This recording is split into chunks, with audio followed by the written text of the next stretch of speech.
Welcome back to my channel. I have literally filmed this multiple times.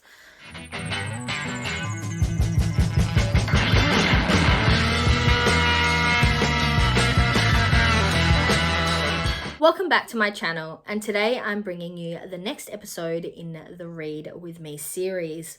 This series is where I go through all the reading that I have been getting through. And it touches on my 3 reading challenges. So the 3 challenges that I'm currently doing are the Goodreads Reading Challenge, where I'm aiming to read 24 books in 2023. The Color Me Reading Challenge, which was created by Samantha and myself. I'll obviously have Samantha down below, as well as everyone else who is joined in with both this challenge and the next one I'll be mentioning. And the goal is to read a book for each of the 23 colors for the year 2023. I'll put up on the screen what the colors are. And obviously for this challenge, as well as the next one I'll be discussing, you are more than welcome to join in. So the last challenge I'm also slowly but surely working on is the hashtag Pan Your TBR Bookshelf. This was created by Amy, and the goal is to basically read your books on your TBR physical bookshelf. So all the books that you own that you are trying to get through. Unfortunately, for this time around, I do not have any books that I have successfully read from my TBR bookshelf, from my physical bookshelf. So we won't be adding any more books to that challenge. And to be honest, I am not doing the greatest on that challenge. So far, I've only read 1 book. But it is what it is, and we're just going to keep on keeping on. But since the last update, I have read 2 books. One of which does meet the criteria for one of the colors on my Color Me Reading challenge, while the other was just, I guess, a bonus book that didn't really go to any of my challenges except for my Goodreads challenge. So the first book I read was The Kiss Quotient. I'll have the picture of the cover up over here. It was an audiobook, and it is written by Helen Hong, I think is how you say it. Please forgive me. I am well known to be the butcherer of names. But this is actually the first book in a series that I've already started. Last year, I did read The Bride Test, which is the second book in the series. And I didn't realize at the time, and it was actually a book that you could read as a standalone. But going back and reading this book, I already had personal relationships with some of the characters that were mentioned. So I did kind of know them all a little bit more. So the story of this book is that we have Michael and Stella. Stella works in the finance industry, and she is autistic. Her mum and dad really want her to, get a guy and settle down.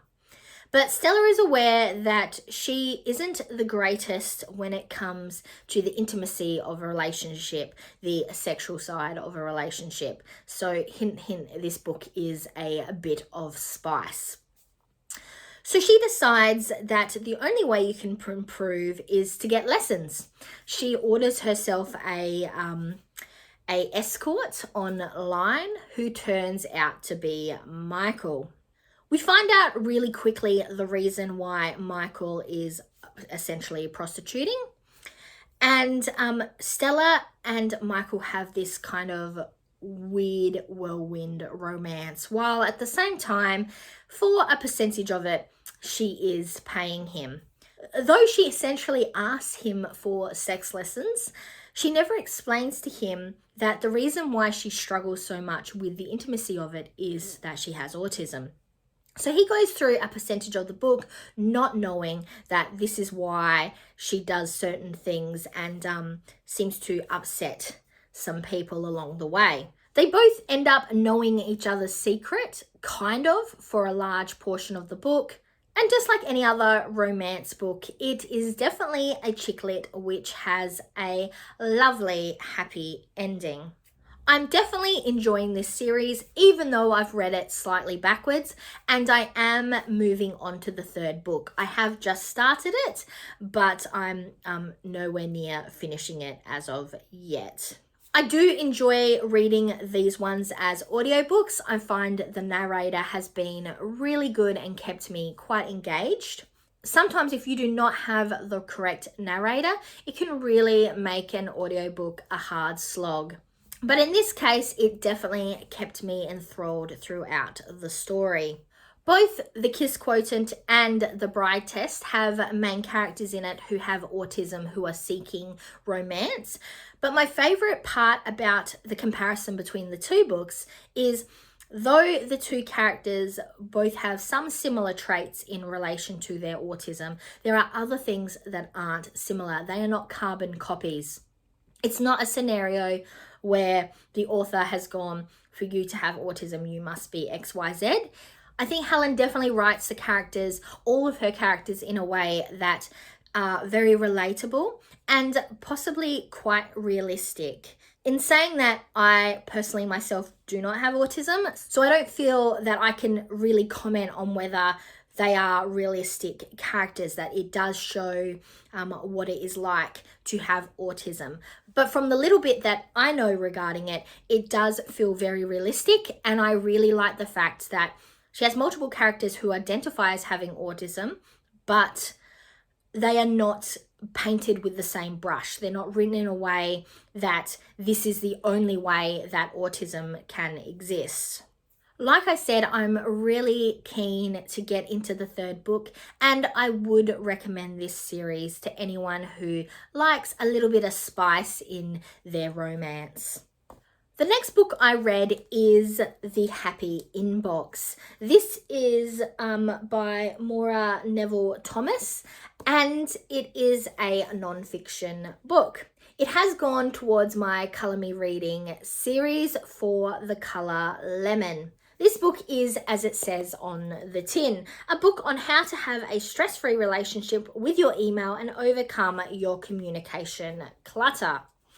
It is very easy to read, and I got through it quite quickly. In fact, I have actually gone on to read Thomas's other book, The Attention Management. I have not finished it yet, but it will be brought up in my next Read With Me series. If you have issues with handling your inbox, I would 100% recommend giving this one a read. I have been struggling a little bit with the amount of communication that comes flying through every day and how best to handle it, and how also to incorporate that handling of it into my day-to-day working life. So I'm not spending 90% of my day just answering emails. I really did enjoy this book, and I would 100% recommend it. And like I said, it went towards lemon for my Colour Me Reading series. So just a quick update this time around. I have fallen behind on my reading, but I do have a little bit of a holiday coming up, so I am hoping to get back onto the reading bandwagon. But until then, I'm Verity. This was the next episode in my Read With Me series, and now to the outro.